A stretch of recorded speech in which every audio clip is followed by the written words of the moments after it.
Y ahora el editorial con Glatzer Tuesta.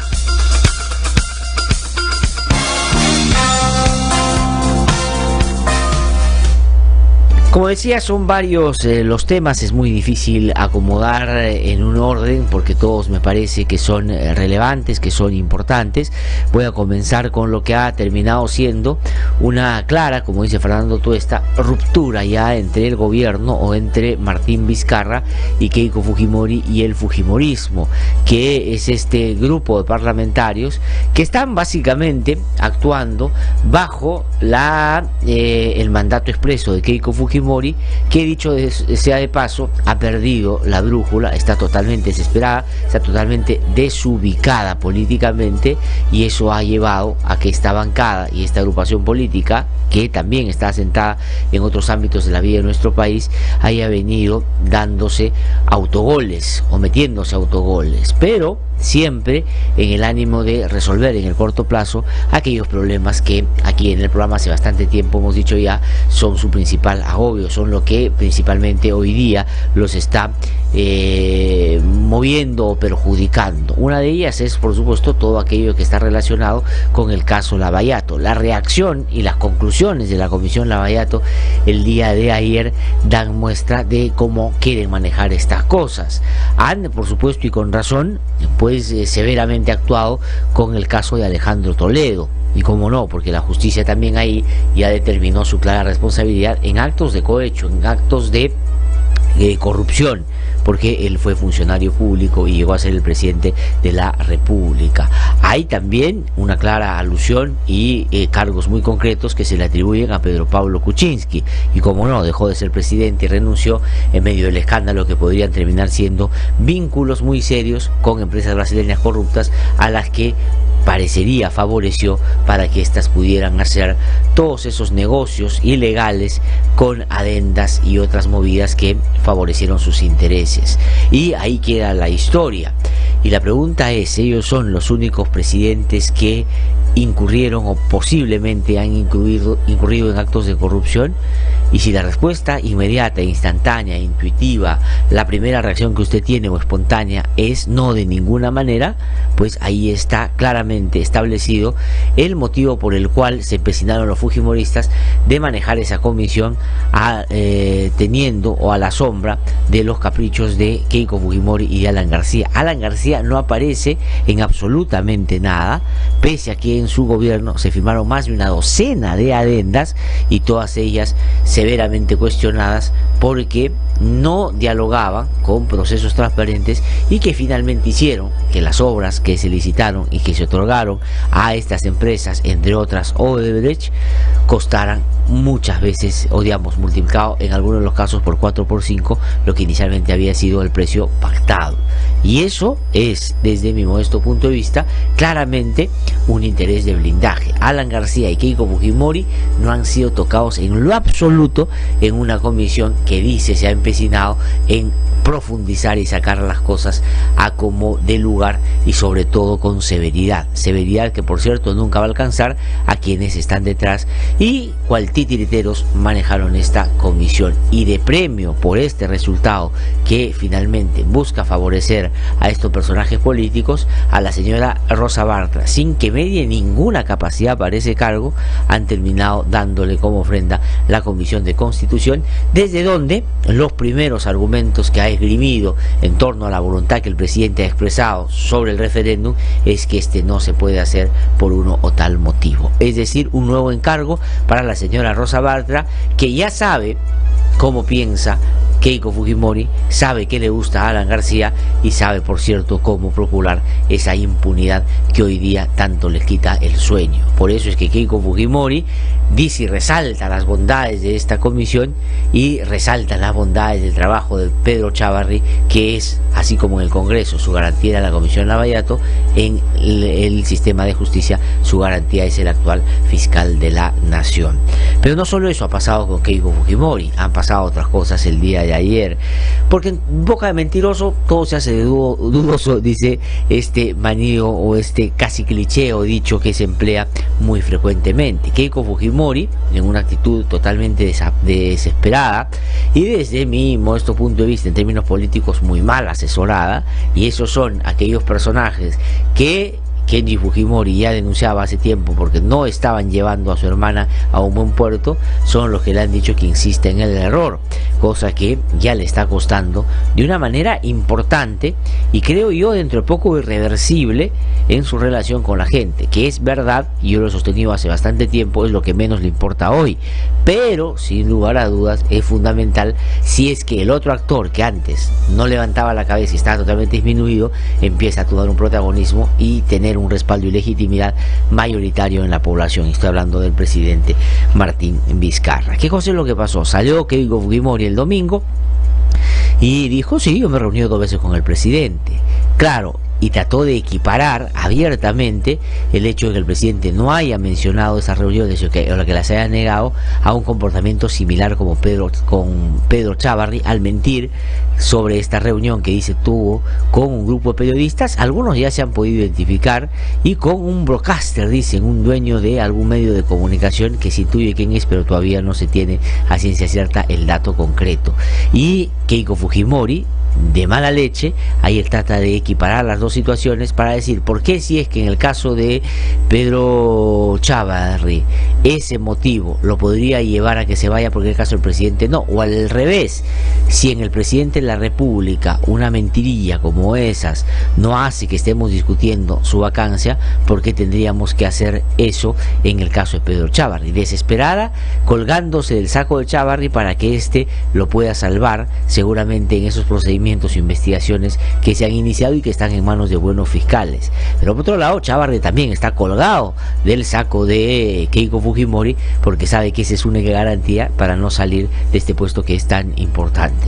Pero entonces habló Keiko Fujimori de las reuniones con el presidente y además dio una serie de detalles de lo que ahí conversaron, y esto generó inmediatamente y con razón una respuesta del presidente de la República, y el presidente de la República salió primero a decir que fue un error no reunirse, sino no hacerlo público, y asumiendo ese error, diría yo, le enmendó la plana a Keiko Fujimori y le dijo que eso que había ella sostenido el fin de semana no era exacto. El presidente contó los detalles de estas reuniones, dijo que fue el premier César Villanueva el que recibió esa solicitud de reunión de parte de la lideresa del partido más importante del país. Eso es textual lo que dijo el presidente Vizcarra, cuando Keiko Fujimori dijo que es el presidente del gobierno quien la buscó a ella. Ella respondió, no es totalmente exacto, la primera reunión fue promovida por ambas partes y el presidente Vizcarra propuso el lugar, la segunda, sí, efectivamente fue solicitada por mí. La señora Fujimori, dice el presidente de la República, había pedido un marco de reserva, nosotros aceptamos y teníamos que ser consecuentes. Es lo que dice el presidente, yo le creo al presidente, no le creo a Keiko Fujimori. Las condiciones de la reunión, le dice Keiko Fujimori, obviamente las pone el funcionario que está en el cargo más importante, en este caso el señor Vizcarra. Vizcarra ha dicho, cuando hubo la solicitud de una tercera reunión para el mes de julio, antes del 28, nosotros nos llegamos, es decir, Keiko Fujimori quería una más, y Keiko Fujimori en relación a eso ha dicho lo siguiente, no es verdad que yo haya solicitado una tercera reunión, ya ha habido 2 reuniones, una en San Isidro y otra en Miraflores. Ha dicho el presidente Martín Vizcarra, Fujimori sugirió reemplazar, escuchen esto, como si no lo hubiera sido suficiente meter a funcionarios de confianza a distintas instancias de la vía pública, es decir, instituciones muy importantes como SUNAT, el Banco Central de Reserva, la Defensoría del Pueblo, la Contraloría, es decir, no contento con eso, Keiko Fujimori quería poner y sacar ministros. En este caso, dice el presidente Vizcarra, Fujimori sugirió reemplazar a la ministra de Salud. Me dijo que no la consideraba una ministra competente. Que ha dicho Keiko Fujimori, cuando en la segunda reunión se presentaron algunos temas relevantes, hice algunas reflexiones sobre algunos ministros. Sin embargo, también dije, yo no vengo a pedir renuncias. Yo, la verdad, sinceramente, no sé ustedes qué piensan.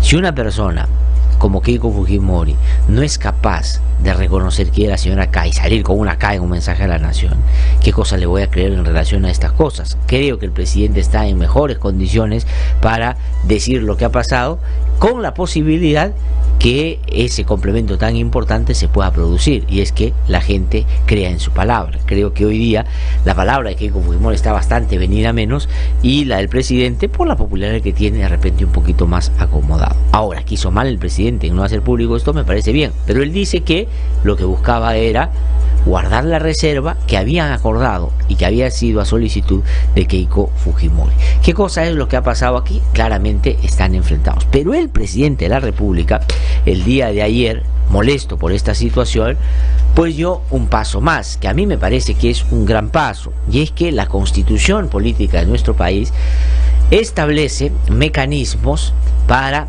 controlarse entre los poderes del Estado, y así como el Congreso equilibra el poder si es que hay un mal manejo en el Ejecutivo, el Judicial puede sentar a los dos y, digamos, acomodar un poco o encauzarlo al Estado de Derecho.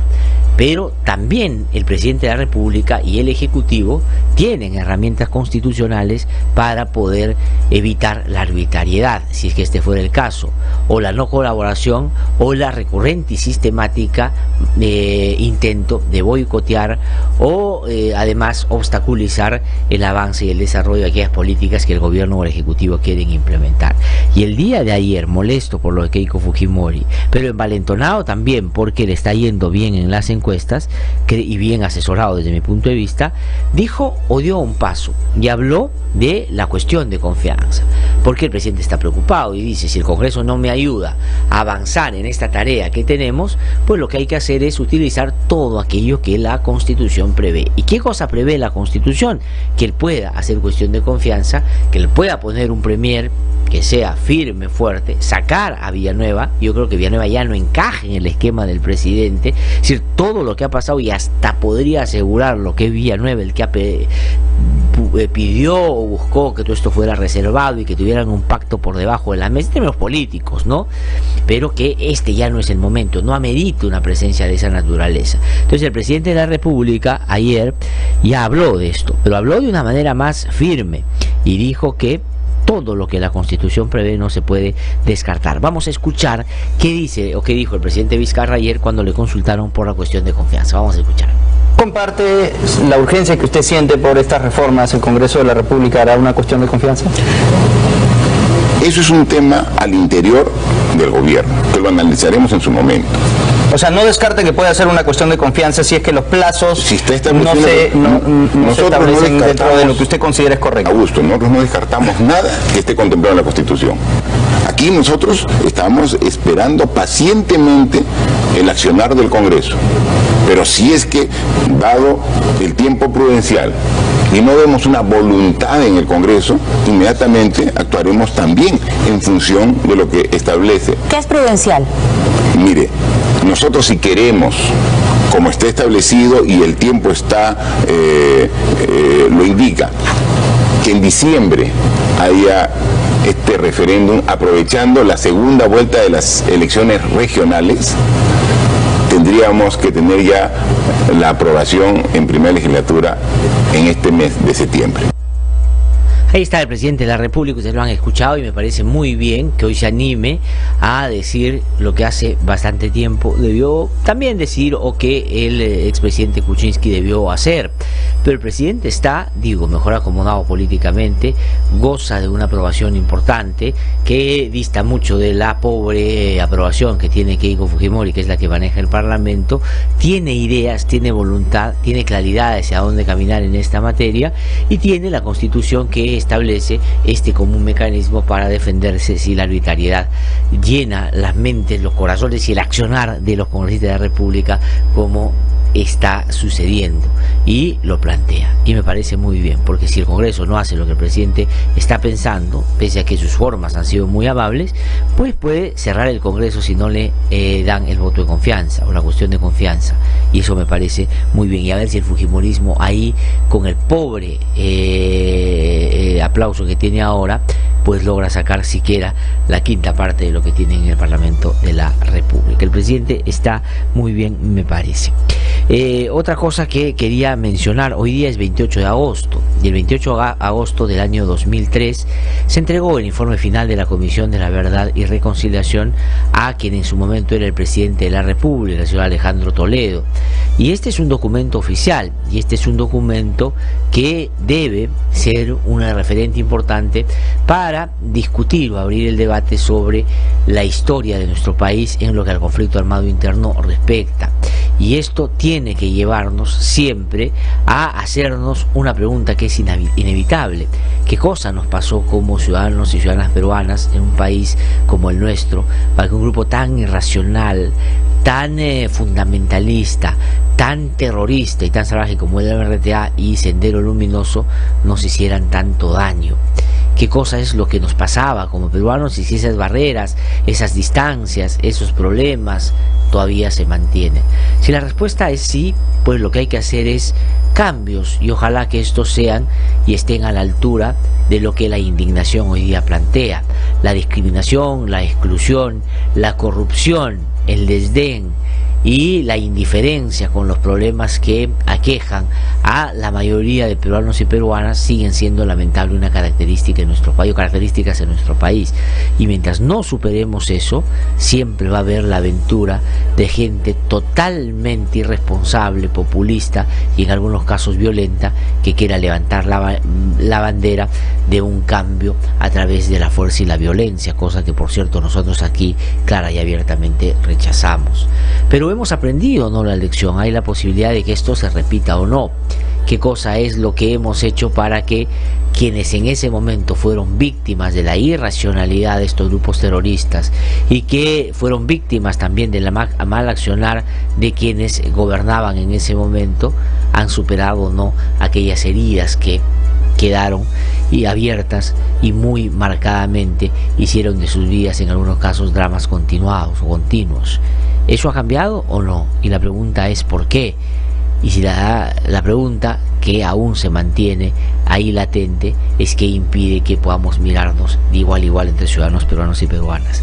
Entonces hoy día hay un reconocimiento sobre este tema y ojalá usted pueda leer siquiera las conclusiones o las recomendaciones, porque hay mucho panfletario, hay mucha gente que sin leer habla sobre el informe, despotrica de él y dice que este beneficia o habla bien de tal o cual grupo violento, y eso no es verdad. Eso demuestra ignorancia y mala fe en muchos de los casos que así se expresa.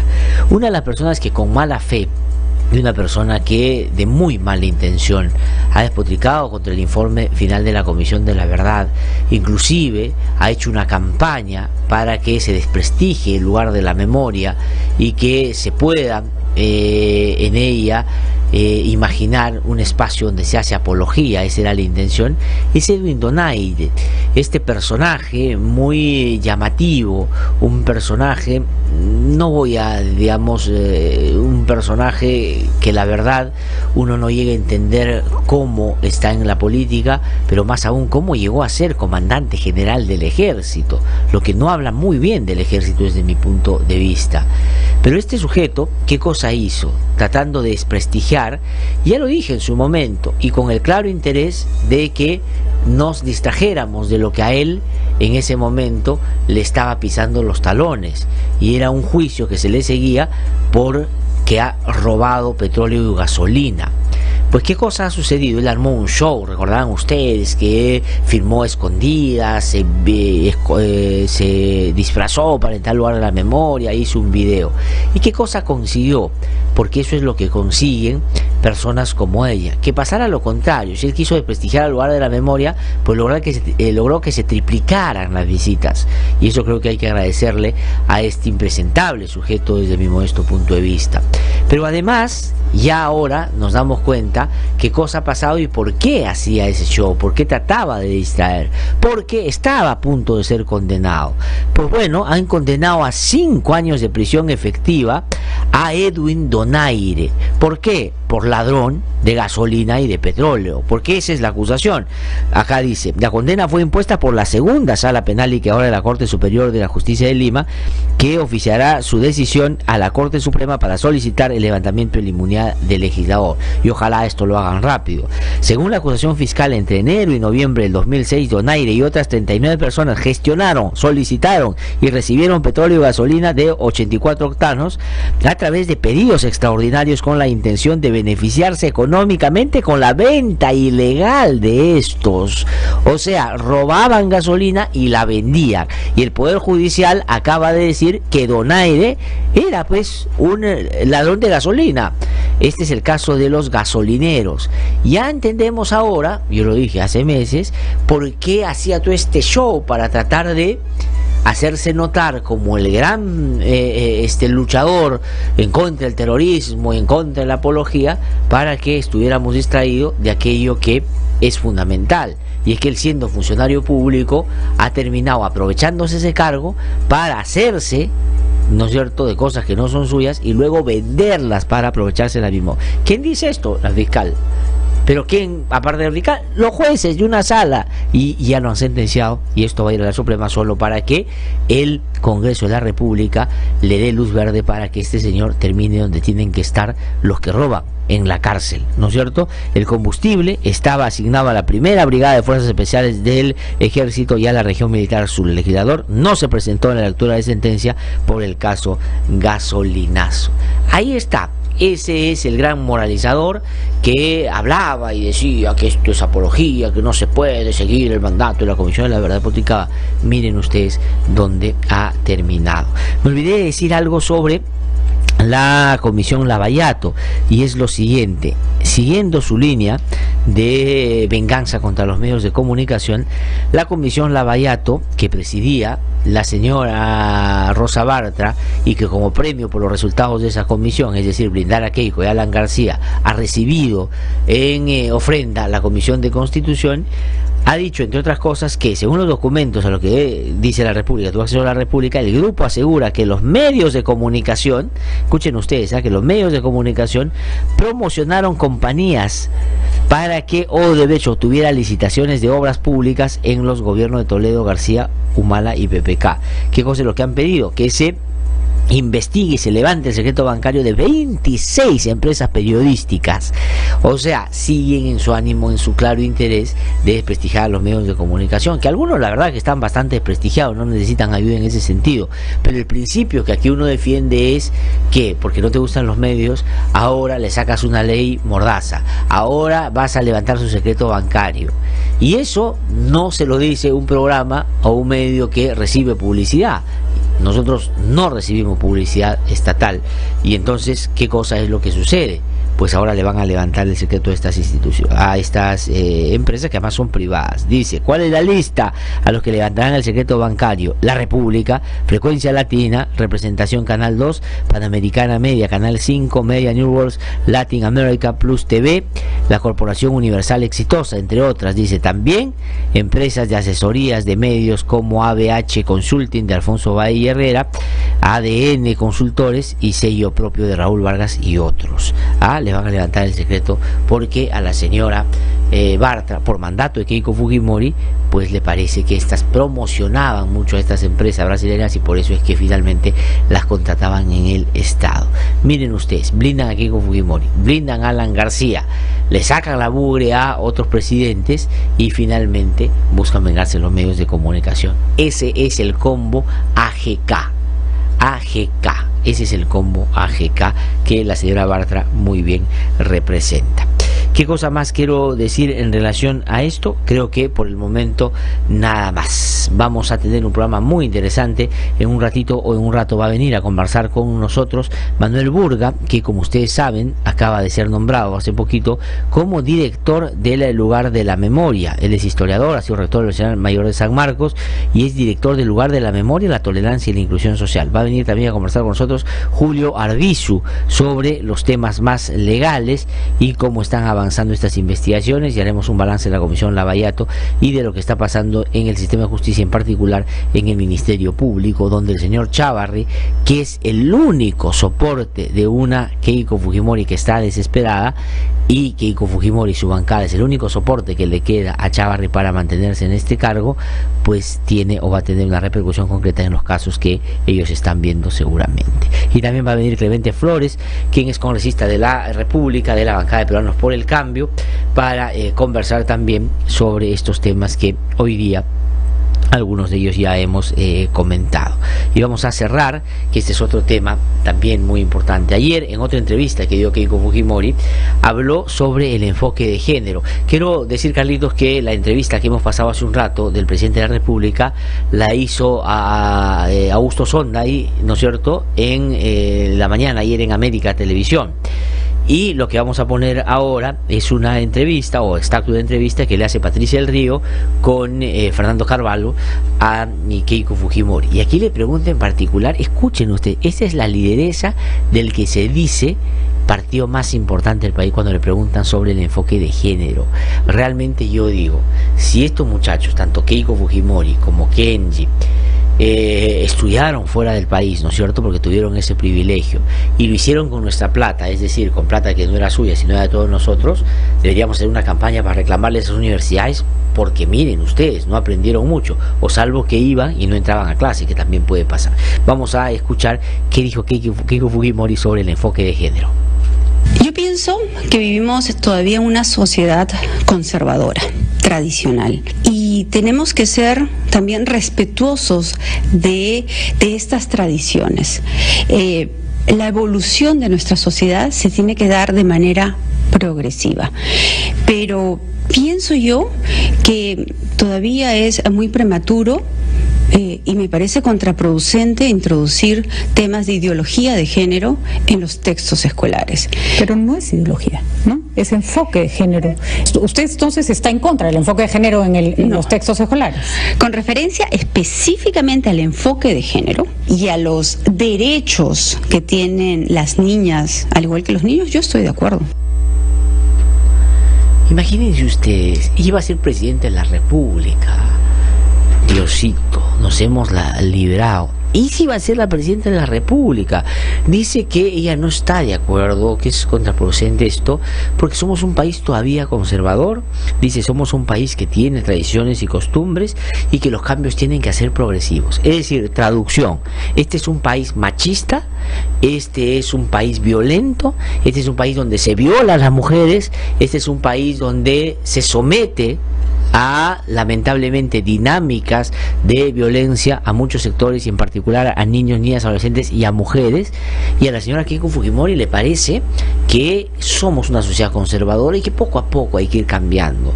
Miren ustedes, es una, digamos, la representante del partido más importante del país, por lo menos por su número en el Congreso de la República, y además dice falsamente, porque digamos esto es una falacia, de que ella le parece que es muy prematuro introducir lo que sería la ideología de género.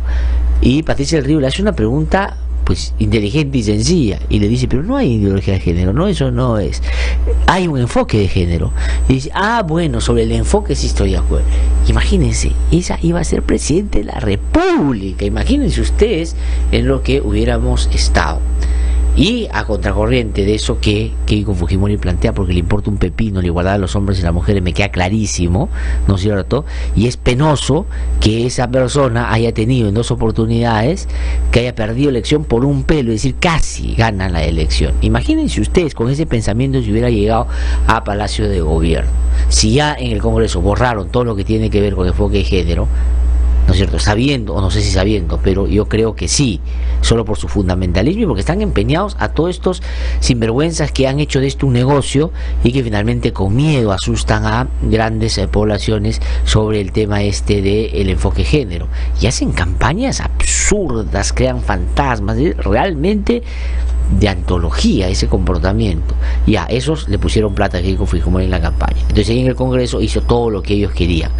Y por eso es que se ha radicalizado y está bordeando ese fundamentalismo también Keiko Fujimori. Pero como ya ni otra gente se cree ese cuento, ha bajado significativamente su popularidad, y creo yo que inclusive este tipo de situaciones están ya jugándole en contra. Entonces eso es lo que dice, pero a contracorriente, y eso quería decir, el Ministerio de Educación, y eso me parece que es una muy buena noticia, se ha parado bien en este tema y está defendiendo dos cosas que el Ministerio de Educación, el Ministerio de Educación, el Ejecutivo, se ha parado bien y dice: primero, el presidente ya lo anunció, el enfoque de género es necesario para evitar la violencia. Eso me parece muy bien. Y en segundo lugar, como una muestra de eso, están desarrollando una campaña para cambiar esas absurdas costumbres que tenemos de relacionar entre los hombres y las mujeres, creyendo que los hombres somos más, o somos más bacanes, o deberíamos tener más oportunidades. No, eso tiene que cambiar, porque la sociedad que queremos heredar a nuestros hijos, a nuestros nietos, a nuestras nietas, tiene que ser diferente a lo que estamos viviendo el día de hoy. Y el fin de semana, claro, a pesar de que algunos han tratado de, digamos, burlarse de esto, en el sentido de que, claro, dicen que un ministro no puede estar haciendo eso, el ministro el otro día, en una reunión que tuvo, cantó la canción El arroz con leche, cambiando, porque es una canción pues claramente machista, ¿no es cierto?, con la que a estas alturas creo muy poca gente estaría de acuerdo. Y ha cambiado la letra, y hoy día es una letra pues que más bien promueve la igualdad, lucha contra la violencia y da cuenta o nos advierte de nuevos tiempos. Ojalá que la sociedad en la que vivimos sea capaz de generar esos cambios para que todos y todas tengamos en la democracia la posibilidad de ser tratados de la misma manera. Eso es una aspiración que a Keiko Fujimori, la verdad, le importa un pepino. Son las 7:35 de la mañana. Estamos aquí en No Hay Derecho. Voy a ir a una pausa. Regresamos en un instante para conversar con nuestros otros entrevistados. Ya volvemos. Hemos presentado el editorial con Glatzer Tuesta.